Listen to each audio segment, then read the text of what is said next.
반갑습니다. 감사합니다. 태어나서 이렇게 열렬한 박수를 받아본 것이 언제인지 진심으로 감사드립니다. 저를 환영하신 분들마다 가는 곳곳마다 큰 환영 받으시기를 주님의 이름으로 축복합니다. 이런 소리 하고도 뭔지 못 알아듣는 사람은 좀 천천히지만 그래도 환영받기를 간절히 바랍니다. 여러분, 예수 믿는 게 뭐예요? 다시요. 예수 믿으세요? 아멘 안 하시는 분들은 남녀 회령교회 믿는 분들이에요? 예수 믿으십니까? 예수 믿는 게 뭐예요? 일부러 여러분들께서 틀리려고 답하지 않으면 뭐라고 답을 해도 다 맞는 말씀이에요. 그런데 정말 성경적인 정확한 대답은 아닐 수도 있어요. 믿는다는 말, 영어로 faith라고 표현하는 그 믿는다는 단어는 헬라어 피스티스라는 단어에서 왔어요. 세 가지의 뜻이 있습니다. 첫 번째, 시인하다, 인정하다, 그런 말이에요. 성경에 기록된 모든 하나님의 말씀을, 성경 말씀을 하나님의 말씀으로 창세기 1장 1절부터 요한계시록 22장 마지막 절까지 단 한 구절도 예외 없이 죽은 사람이 살아났던 이야기도, 물 위로 주님이 걸어가신 이야기도 단 하나도 예외 없이 그 말씀을 그대로 시인하고 인정하는 것이 성경을 믿는 것이고 하나님을 믿는 것이에요. 두 번째, 믿는다는 말은 영접하다, 받아들이다, 그런 뜻입니다. 영접하다. 여러분 집에 혹시 손님이 오셔서 딩동 누구세요? 이현상 목사입니다. 아유 목사님 들어오세요. 이거 영접하는 거, 이게 믿는 거예요. 딩동 누구세요? 아무 말이 없습니다. 구멍으로 이렇게 보았더니 아주 험상궂은 인상을 하고 금방 들으면 뭔가 그 가정을 다 파괴할 것 같은 사람이 계속 누르면 문 열어줘요, 안 열어줘요? 그 사람을 영접해요, 안 해요? 안 해요. 왜 안 해요? 믿지 못하니까.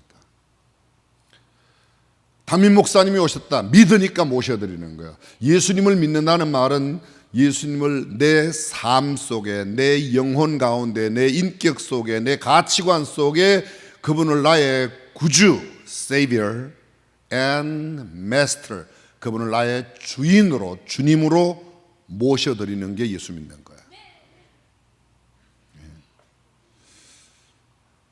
예수님을 모셔드리는 겁니다. 제가 지금 죄송합니다. 교육상 물병 하나만 제가 마시던 거 죄송합니다. 아유 죄송합니다.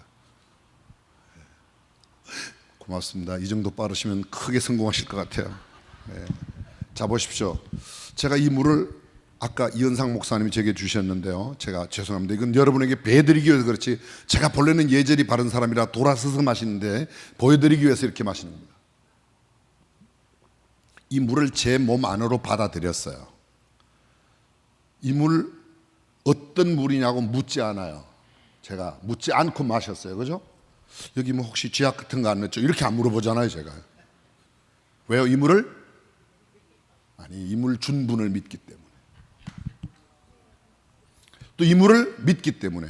예수 그리스도를 믿는다는 말은 예수님을 내가 죄인임을 알고 영원히 죽을 수밖에 없는, 아니 이미 죽어 있는 우리를 구원하기 위하여 예수님이 내 대신 십자가에 달려 돌아가셨다고 시인하고 인정하고 그분을 나의 구세주로, Savior, 건져낸 분으로, 나를 그 죄악 가운데서 지옥의 영원한 형벌로부터, 저주로부터, 흑암의 권세로부터 나를 건져내신 분으로 내 마음 속에, 내 영혼 속에, 내 삶과 인격 속에 모셔드리고 그분이 내 삶의 주인이라고.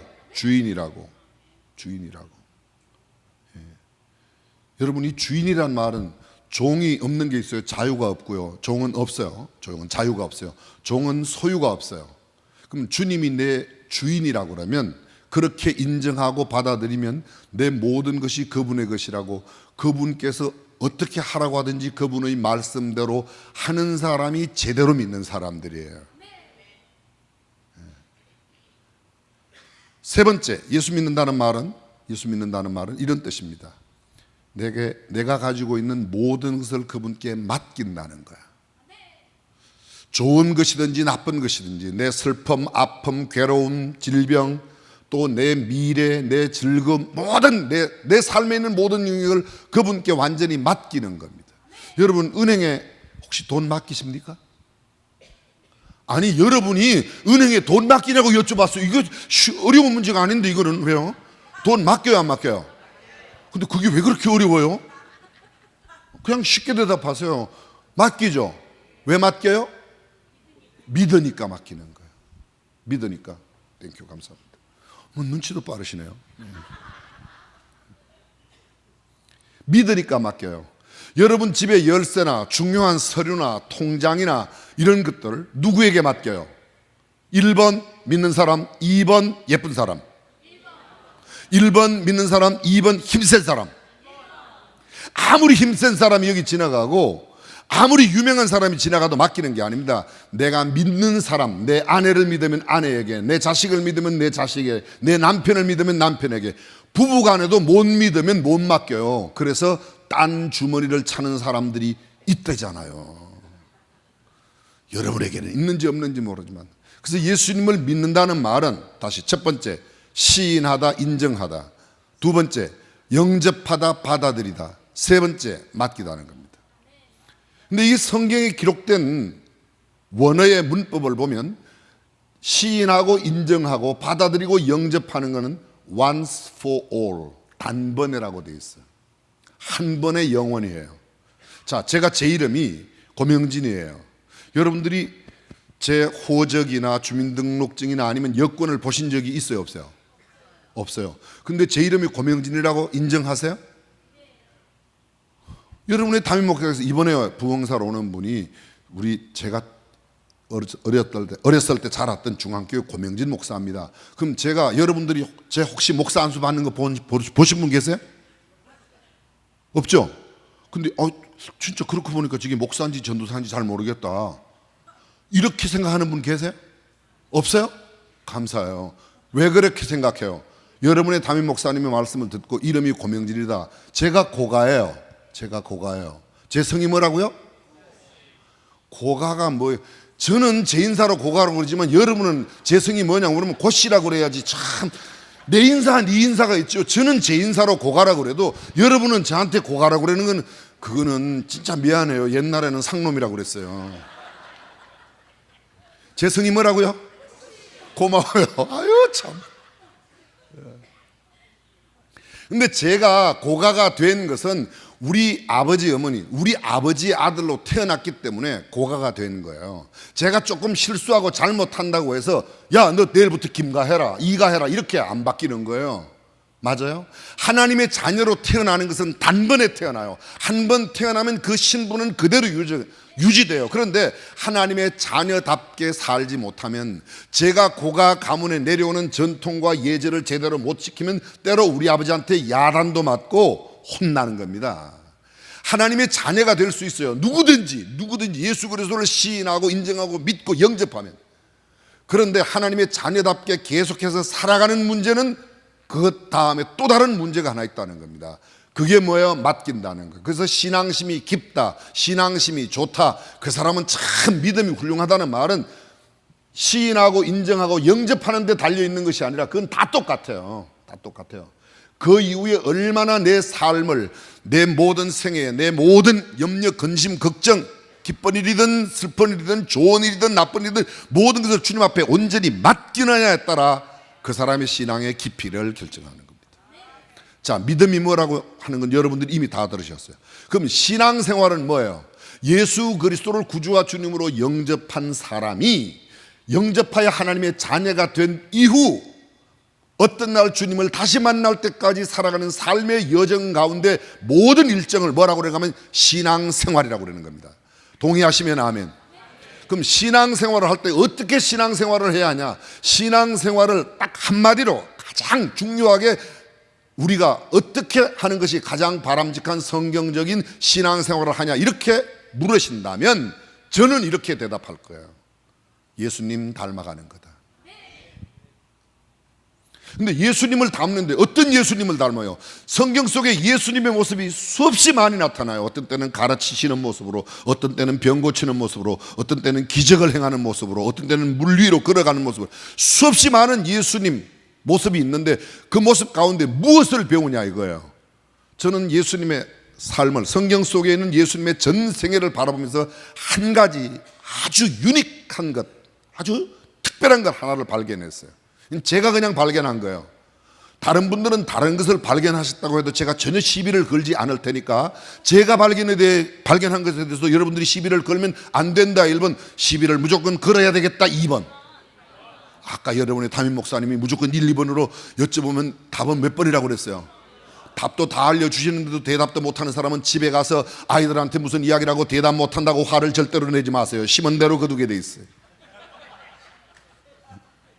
교회에서 목사 말도 제대로 안 듣고 담임 목사님이 아까 1번, 2번 나오면 무조건 1번이라고 이야기했는데도 대답을 못하는 분은 집에 가서 심은 대로 거두는 거니까 애가 왜 그렇게 눈만 끔뻑 뜨고, 저 오관성 목사님 말씀을 빌리면 얼음판에 자빠진 황소눈깔처럼 끔뻑 하는 게 왜 그래 하면 심은 대로 거두기 때문에 그렇다고 이야기해도 절대로 여러분들이 화를 내지 마시길 바래요. 무슨 소리인지 알아는 들으시죠? 예, 고개를 끄덕끄덕 하시든지 아니면 몸을 이렇게 흔들린다 하시든지, 아주 반응이 심한 사람은 양말을 벗어가지고 막 흔들어 주시면 제가 그 흥분해서 설교를 잘할 수가 있습니다. 예수님 닮아가는 거예요. 근데 예수님 어떤 모습을 닮냐? 제가 성경을 유심히 보았더니, 이건 제가 보는 거예요. 예수님은 성령으로 잉태되셨어요. 예수님은 성령 충만하셨어요. 마태복음 3장에 보게 되면 예수님의 침례 장면이 나오는데, 침례를 받고 물에서 올라오실 때 성령이 비둘기같이 그 위에 임하여 하늘로부터 소리가 있어 가로되 이는 내 사랑하는 아들 내 기뻐하는 자라. 성령이 비둘기같이 그 위에 충만했어요. 그게 마태복음 3장 마지막 부분이에요. 근데 4장 1절에 가면 예수께서 성령이 충만하여 성령에게 이끌리어 광야로 나가셔서 마귀에게 시험을 받으셨어요. 자, 잘 들어보세요. 잘 들어보세요. 예수께서 성령에게 이끌려 광야로 나아가 거기서 마귀에게 시험을 받으셨다. 누가복음 1장도 똑같아요. 누가복음 4장 1절도 똑같아요. 예수님이 누구에게 이끌려 가셨다고요? 잘 들으시라고 그랬잖아요. 잘 들으시라고. 마귀에게 이끌린 게 아니라니까요. 예수께서 성령에게 이끌려 광야로 나아가 누구에게 이끌려? 성령에게 이끌려. 누구에게 시험 받았어요? 마귀에게 시험 받았어요. 잘 들어보세요. 이게 그냥 읽어가는 구절이 아니에요. 우리는 늘상 마태복음을 읽지만 그냥 대충 넘어가요. 이걸 다시 생각하면 이런 겁니다. 예수께서 성령에게 이끌려 가신 곳이 마귀에게 시험 받는 장소에 가신 거예요. 우리는 일반적으로 예수 믿는 사람들이 생각하기를 성령에게 이끌려 사는 삶은 언제나 은혜가 충만하고 권능이 충만하고 모든 범사가 형통하고 질병이 걸렸던 사람도 낫고 사업이 안 됐던 사람도 형통하고, 이게 성령 충만이고 성령의 인도를 받는 삶 아닙니까? 그런데 오늘 성경은 그렇게 말하지 않아요. 이렇게 말해요. 성령에게 이끌려 간 곳이 마귀에게 시험 받는데. 생각해 보셨어요? 저는 여기서 한 가지 중요한 사실을 깨달았어요. 아, 저 사람이 지금 큰 시험을 받고 있어도 아이고 지난번에 주일 범하고 11조 떼먹더니만 저렇게 됐네, 이런 생각 함부로 가지지 말라는 거예요. 예수님께서 마귀에게 시험 받는 모습을 보고 우리는 그것도 40일 동안 금식기도 하신 후에, 그렇잖아요. 여러분 성경에는 다르게 기록되어 있어요? 그럼 여러분 성경에도 그렇게 기록돼요. 40일이나 금식. 예수님이 하나님이세요. 하나님이신 그분이 40일 동안 금식하고 성령에게 이끌려 간 곳이 시험 받는 곳이란 말이에요. 시험 받는 그 장면, 아, 예수님도 엄청 잘못했나 봐, 시험 받네, 이렇게 말해야 옳잖아요, 우리 식으로 표현하면. 근데 그런 식으로 표현해서 되겠어요? 그게? 기억하십시오. 성령의 이끌림을 받아도 때로 극한 시험을 받고 고통을 당하고 아픔을 겪고 고난을 겪을 수 있다는 것을 기억해야 돼요. 구약 성경에 열왕기상 17장에 보면 디셉 사람 엘리야의 이야기가 나와요. 여호와의 말씀이, 하나님의 말씀이 엘리야에게 임하여 가라사대 너는 너의 이곳 디셉 그의 집을 떠나서 그릿 시냇가로 가라 그래요. 그릿 시냇가에 갔습니다. 하나님의 음성을 듣고 갔어요. 근데 그릿 시냇가에 갔더니 까마귀가 떡과 고기를 갖다 주는 거예요. 그리고 시냇물을 마셨습니다. 얼마 지나니까 시내가 말랐어요. 여러분, 이 장면을 아주 단순화시켜 보겠습니다. 하나님의 음성을 듣고 그릿 시냇가로 갔는데 까마귀가 떡과 고기를 갖다 주는 것까지는 정말 좋은데 왜 그 시내가 마르냐고요. 시내가 더 풍성히 흘러가야지. 그럼 그 장면만 보고 아이고 저 사람 뭐 하나님의 인도함을 받는다더니 받아서 간 곳이 그렇게 뭐 샵을 하나 열었는데 아주 쫄딱 망했다며? 이거하고 똑같은 거 말하네. 물이 그냥 다 말라버렸으니까. 무슨 소린지 이해가 간다 1번, 아직도 이해가 안 된다 2번. 여러분, 죄송합니다. 제 설명이 이해가 안 되는 사람은 진짜 딴 데 가서는 이해하기가 거의 어려워요. 저는 쉽게 설명해요. 그렇죠? 그렇다 1번, 안 그렇다 2번. 고마워요. 그런데 하나님이 또 나타나셨어요. 엘리야야, 너 이 그릿 시냇가를 떠나서 사르밧으로 가라. 사르밧으로 갔어요. 사르밧에 갔는데 누굴 만나요? 나무 줍는 과부 여자를 만나요. 나뭇가지를 줍고 있는 과부 여자를 만나요. 여차저차 이야기를 해보니까 자기 집에 마지막 남은 가루, 마지막 남은 기름병에 있는 걸 갖고 떡을 구워 먹고 죽겠다는 거예요. 이게 지금 마지막 먹고 죽겠다고 나무가지 줍고 있는 여인을 만나요. 여러분, 여기까지만 생각해 보자고요.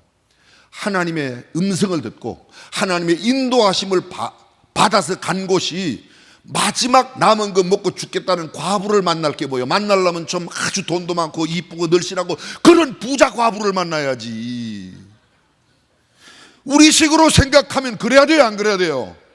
그래야 되는데 하나님의 인도하심을 받아 갔는데도 말이죠, 마지막 먹고 죽겠다는 그런 여자를 만날 게 뭡니까? 그 사람 요새 만나는 사람 보니까 진짜 이상한 사람만 만나대. 하나님 앞에 저주받나 봐. 이런 소리 조심해서 해야 돼요. 우리는 그런 게 굉장히 익숙해 있어요.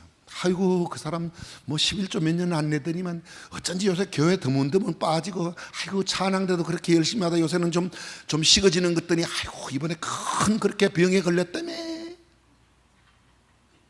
그런 말 함부로 하지 마세요. 그런 말 한다고 그러면 예수님도 성령 충만하여 간 곳이 시험 받는 곳이고, 엘리야도 하나님, 성경에 이런 이야기가 매니 수두룩. 갑자기 이중언을 쓰니까 좀 듣기가 그래요? 여러분 기억하십시오. 신앙생활은 그런 게 아니라는 거예요. 예수님은 사복음서에 자세히 보면 성령으로 잉태하셨고, 침례 받으실 때 성령이 충만하셨고, 성령에게 이끌림을 받아 시험 받는 곳에도 가셨고, 성령이 충만하여 예수께서 성령으로 가르치시더라, 예수께서 성령으로 기뻐하셨더라, 예수께서 성령의 능력으로 성령님과 뗄래야 뗄 수 없는 사역을 감당하셨어요. 그 예수님을 닮는다는 말은 어떤 면에서 성령 충만한 삶을 산다고 해도 틀린 말이 아니라는 거죠. 여러분, 성령의 역사 가운데 가장 기본적인 첫 번째 역사가 뭐냐? 고린도전서 12장 3절에 보게 되면, 그 하반절에 보면 누구든지 예수를 주라 시인하지 못한다.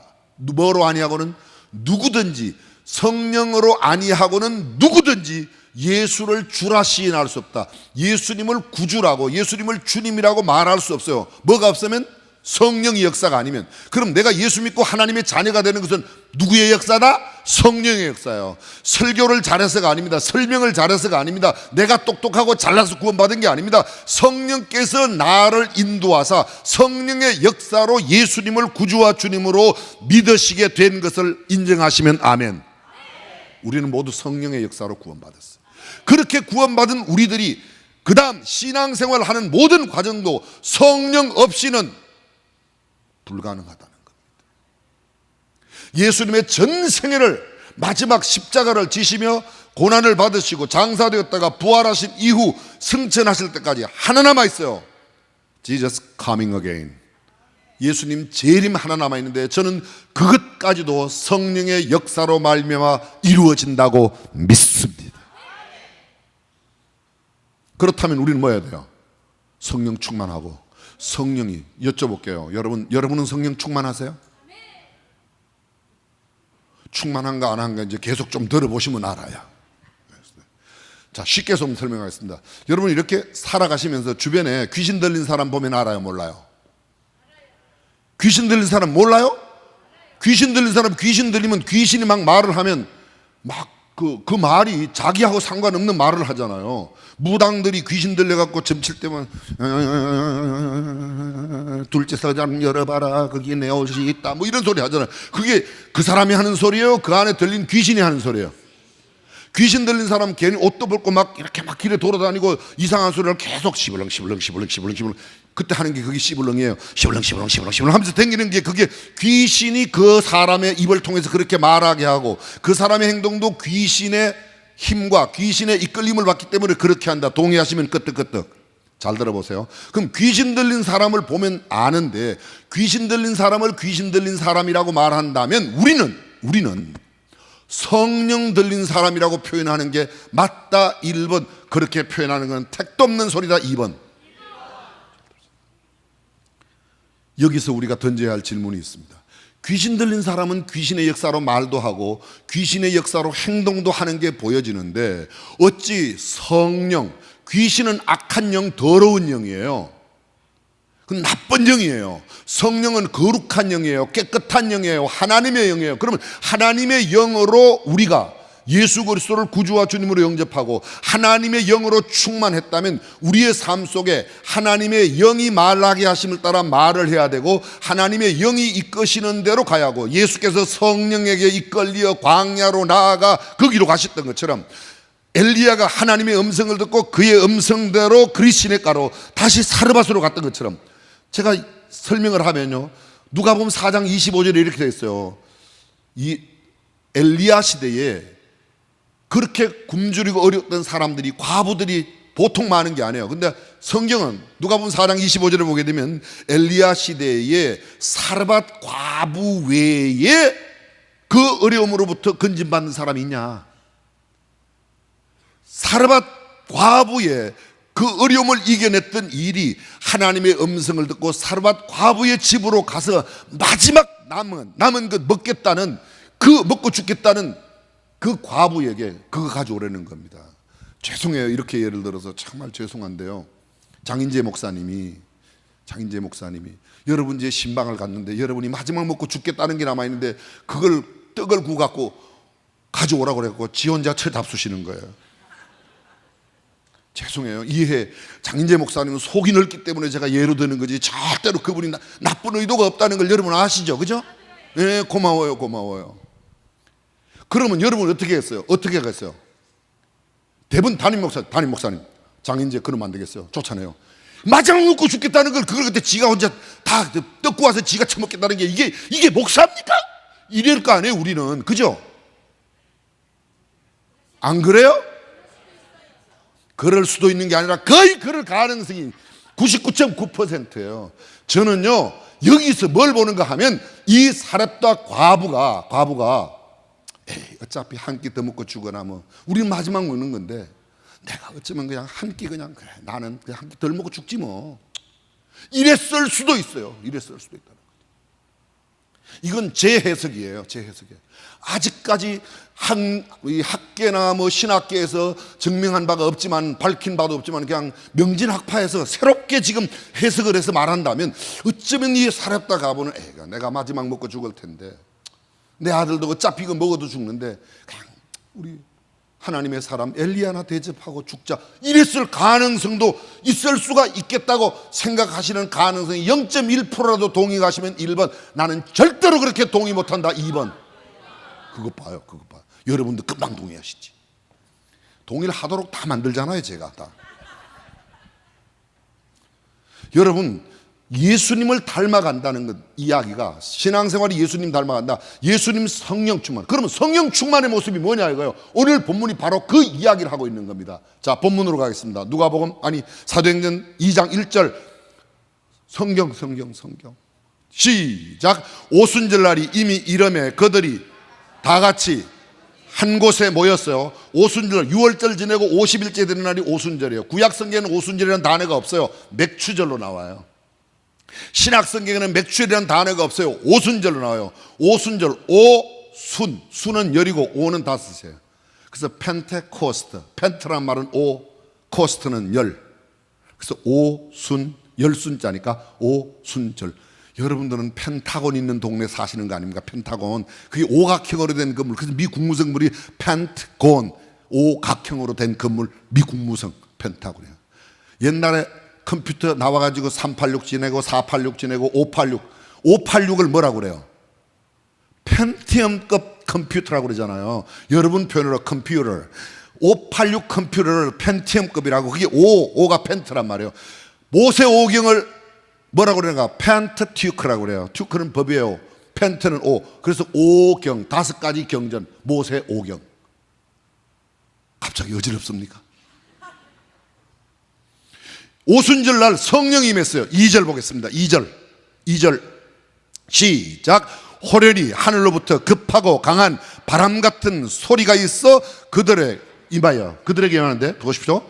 자, 급하고 강한 바람 같은, 급하고 강한 바람. 눈에 보여요, 안 보여요? 안 보여. 그런데 급하고 강한 바람, 토네이도가 불 때의 바람 소리처럼 소리가 있었다는 거예요. 잘 들으세요. 성령의 임함은 귀로 들려져요. 청각적이라는 거예요. 그 다음에 계속해서 그냥 성경 구절 띄워주세요. 저는 잘났으니까 그냥 없애주시고. 자, 그 다음에요. 어떻게 되었어요? 급하고 강한 바람 같은 소리가 있어. 그 다음에 그들이 완전 온 집에 가득했습니다. 그 다음에 성령의 임함의 모습이 그 다음 구절 뭐라고 돼 있어요? 마치 불의 혀. 불이 막 올라가면 불이 막 이렇게 불꽃이 갈라지는 게 혀가 갈라지는 거죠. 불혀. 불의 모양을 혀로 표현했습니다. 불혀가 갈라지는 것처럼 갈라지는 것을 그들에게 뭐요? 그들에게 보여. 잘 들어보세요. 보여. 성령의 임하는 모습이 그들에게 보였어요. 바람은 눈에 보이지 않지만 바람이 흔드는 나뭇가지들이 눈에 보이는 것처럼 보인다는 거예요. 성령의 역사, 바람은 눈에 보이지 않지만 바람의 소리가 들리는 것처럼 성령의 역사하시면 우리의 눈에 보이지 않지만 뭐로 나타나요? 소리로 들려와요. 눈에 보이는 것은 바람은 아니지만 바람이 흔드는 나뭇가지를 보고 바람이 있다는 걸 우리가 볼 수 있다는 거예요. 그럼 다시 말하면 성령의 역사는 지극히 청각적이고 지극히 시각적이라는 겁니다. 그냥 성령 충만을 말로만 나도 성령 충만, 너도 성령 충만 그런 게 아니에요. 그들의 삶을 통해서 내가 성령 충만한 소리를 내야 되고 성령 충만한 모습을 내 삶을 통해서 보여주어야 된다고 동의하시면 아멘. 그게 성령. 4절, 이제 4절 보겠습니다.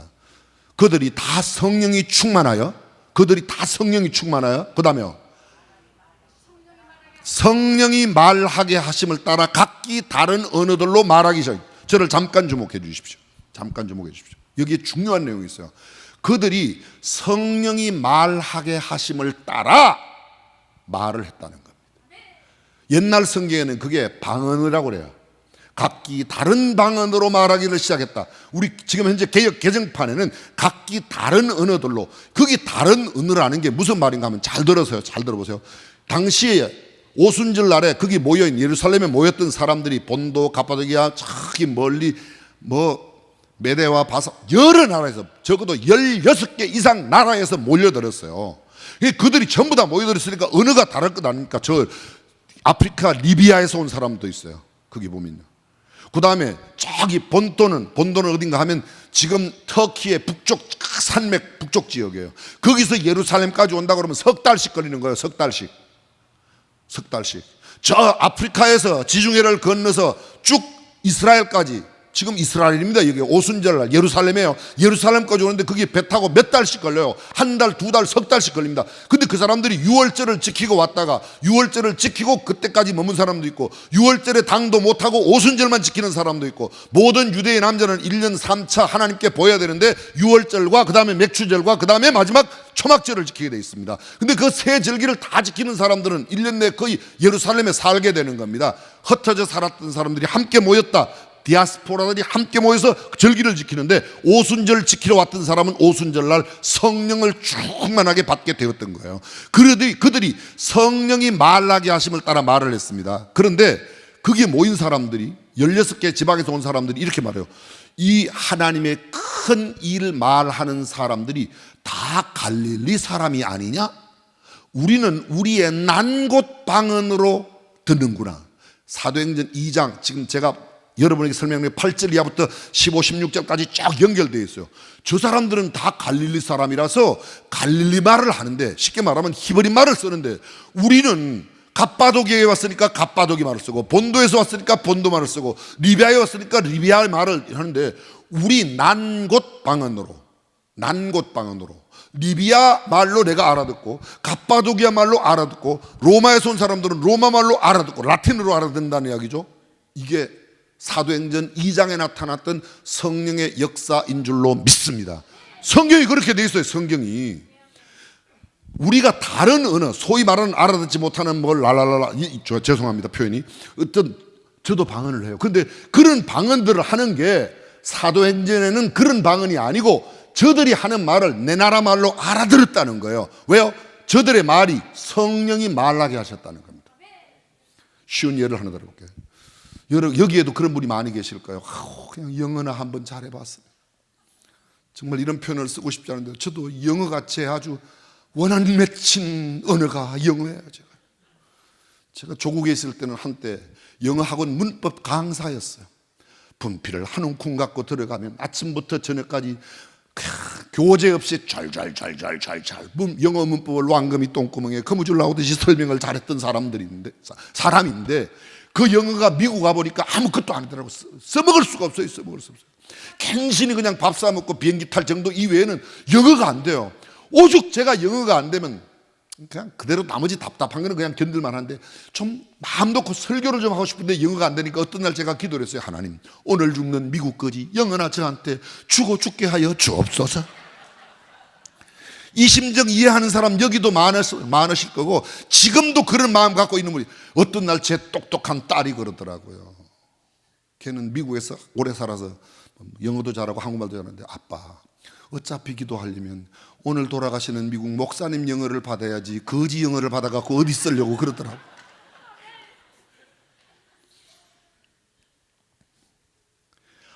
영어.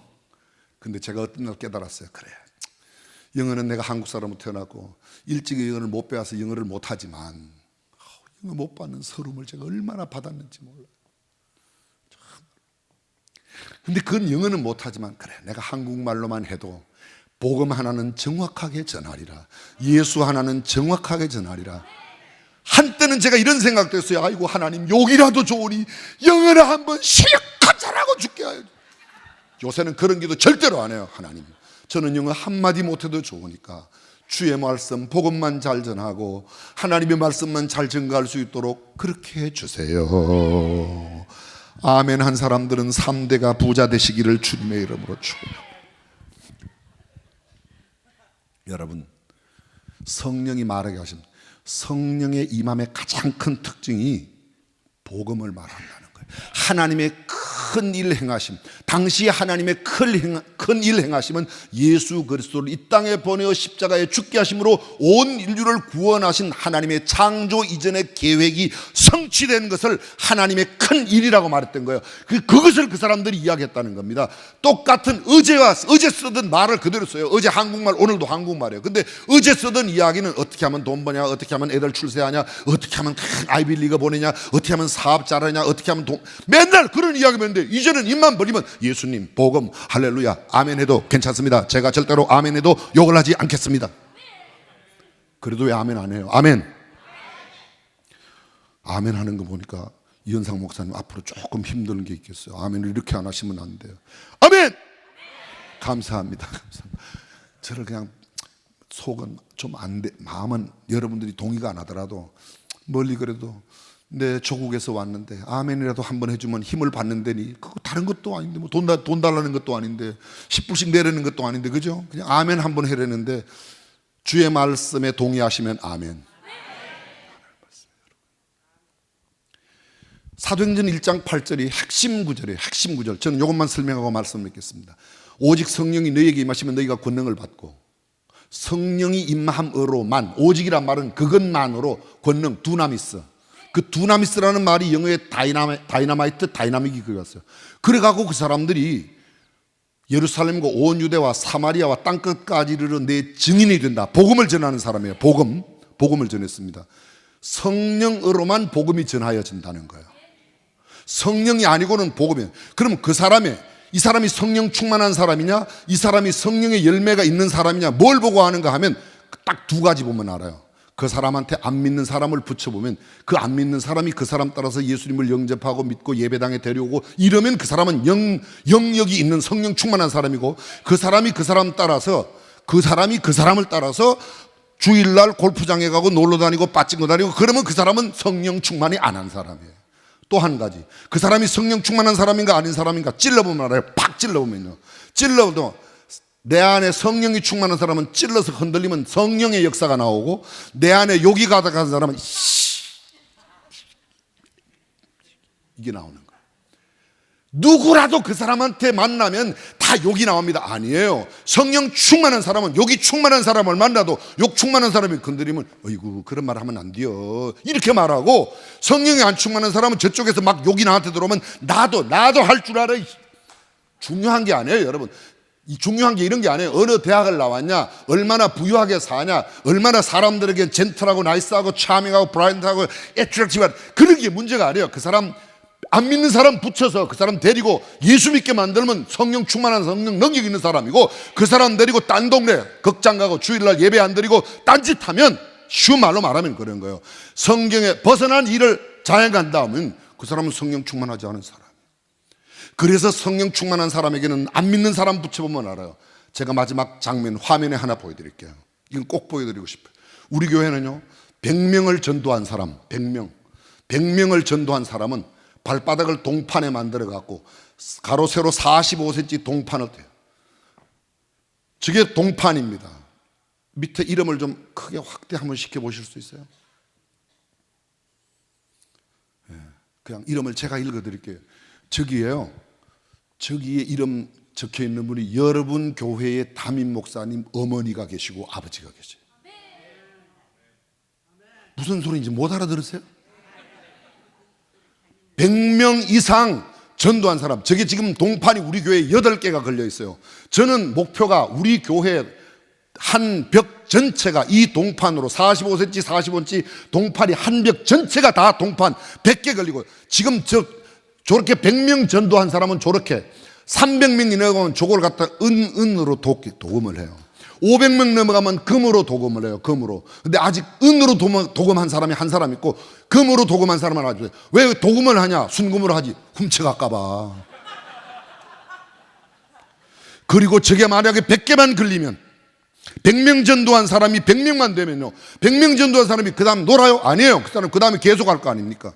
100명 전도한 사람이 100명쯤 되면 그 다음에 300명인 사람, 500명인 사람, 그 중에 100몇십 명인 사람 그 있고, 70명, 80명, 100명을 바라보는 사람도 있고. 저는 98명하고 2명을 못 채워갖고 동판을 못 끌고 중앙교회로 옮겨왔어요. 새로 100명을 하려고 그러니까 지금 언제 될지도 모르겠어요.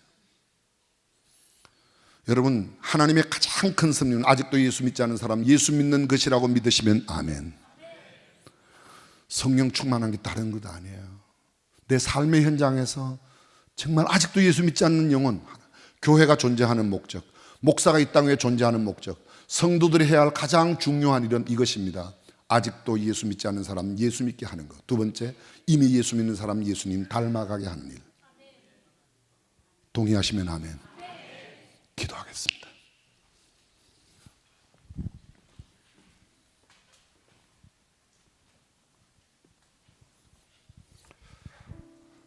부흥회 때 한 번 은혜 받았다고 성령 충만한 것이 아닙니다.